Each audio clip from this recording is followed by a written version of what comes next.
اور کوئی مقصد نہیں جڑا اتنے بہ کے تبصرے کرن مولویوں کو ووٹوں کی کیا ضرورت ہے؟ ہمیں ووٹوں کی کچھ بھی نہیں ضرورت، ہمیں کسی بات کی نہیں ضرورت، ہم صرف چاہتے ہیں کہ آپ کا قبر حشر بچ جائے، ہم آپ کے لیے مخلص ہیں،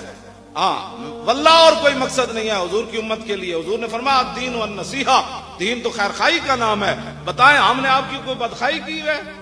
ہم نے آپ کو شرم و حیا کا درس دیا ہے، ہم نے ناموس رسالت کا آپ کو مسئلہ بتایا ہے، ختم نبوت کا مسئلہ بتایا ہے، صحابہ کے کارنامے آپ کو بتائے ہیں، ہم نے آپ کو چوروں اور ڈاکوؤں کی جو ہے وہ نشاندہی کیا کہ یہ چور اور ڈاکو ہیں، یہ بھی ہمارا جرم ہے؟ یہ ہمارا جرم نہیں ہے، یہ تو اسلام ہے۔ اگر ہم چپ رہیں گے تو قیامت والے دن ہم بھی پکڑے جائیں گے۔ ہمارا اتنا ہی کام ہے، ہم نے اذان دینی ہے کہ ختم نبوت کے اوپر جنہوں نے ڈاکہ ڈالا ان کے لیے کوئی معافی نہیں،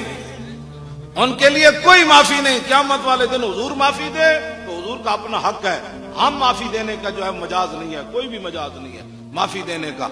جس بندے نو گلاں ساڑیاں نہیں سمجھ آندیاں انہوں کی پتہ ہے ختم نبوت دا مسئلہ کہ جیڑا چاہ دی پیالی ہوتے جناب حضور دی خاطر ڈنگ کھائے گا، جیڑا گلی دی اٹھاں ہوتے ختم نبوت تے گل نہ کر سکیا، انہیں سب لڑوانے سن، انہیں سب لڑوانے سن، انہیں ابو دجانہ کی طرح اینج اگے حضور دے کے کھڑا ہو جانا سن۔ جدو آیا نا اگے عبداللہ بن عمیر بن زہیر تو حضرت ابو دجانہ تلوار ماری، حضور نے پہلے تلوار دے دیتی سی بھائی تلوار بڑے کام کرنے، پہلے وہ گھوڑے دیا ٹنگاں کپیاں اڑدیا او چلا گیا، دوبارہ ابو دجانہ تلوار انہیں کیسی نا انا ابن زہیر، میں زہیر دا پتر ہاں دسو، حضرت ابو دجانہ بھی وہی جواب دیتا۔ جدو آپ نے تلوار مارن لگے نا وہ گردن تے فرمایا خذھا وانا ابن خرشہ، فرمایا تو زہیر دا پتر ہے تلوار حضور ور لے کے آیا تے میں خرشہ دا پتر ہاں میں تیری دھون لان لگا ہوں۔ وینظر الی رسول اللہ، حضور منظر ویکھ رہے سن،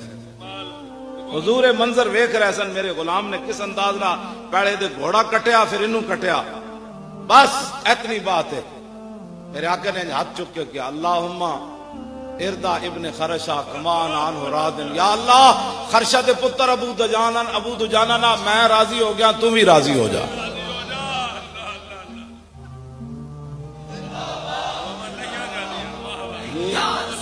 دعاواں لئیاں جان، دعاواں لئیاں جانیاں، بس ایک تلوار نال پوری دعا مل گئی۔ اگلی بات، غزوہ حنین کے موقع پر نبی علیہ الصلوۃ والسلام رات تشریف فرما ہے، عصر کا ٹائم ہو، ایک بندہ آ گیا، انہیں کیا حضور قبیلہ حوازن والے بڑی تیاری کر کے آ رہے ہیں، او تے اپنی زنانیاں بچے مال مویشی او تے اپنے کھوئیاں دیاں چرخیاں پٹ کے بھی لے آ رہے ہیں، بھئی اسی واپس نہیں جانا، او تو تہاڈے نال فیصلہ کن جنگ واسطے آ رہے ہیں۔ قیادت یہ ہوتی ہے، انہاں کے پوری دھمکی دیتی، انہاں کیا حضور میں چڑھیا تے پورا حوازن قبیلہ تے پورا عرب تہاڈے خلاف آ رہا، تے فتبسم رسول اللہ، حضور مسکرا پڑے، فرمایا یہ جتنی چیزیں لا رہے ہیں نا کل ہمارے قبضے میں ہوں گی، دل کا غنیمت المسلمین غدا انشاءاللہ۔ حضور مسکرا پہ، قیادت یہ نہیں ہوتی حالات نہیں ٹھیک، یہ پھر کی بنے گا؟ حضور مسکرا پہ، اتنی بڑی دھمکی، انہاں کیا حضور میں ویکھ کے آیا حال کوئی نہیں بنیا، میں اس پہاڑ ہوتے چڑھیا پھر اس پہاڑ ہوتے چڑھیا،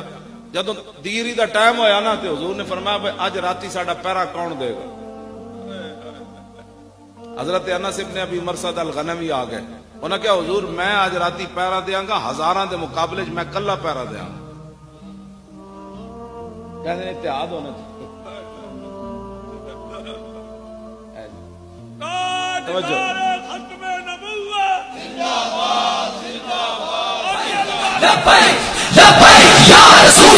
بات سن، تاجدار ختم نبوت، تاجدار ختم نبوت، اینج نہیں زندہ باد، زور لاؤ تو زور کٹو نا ڈیٹے چو، تاجدار ختم نبوت اور تاجدار ختم نبوت، تاجدار ختم نبوت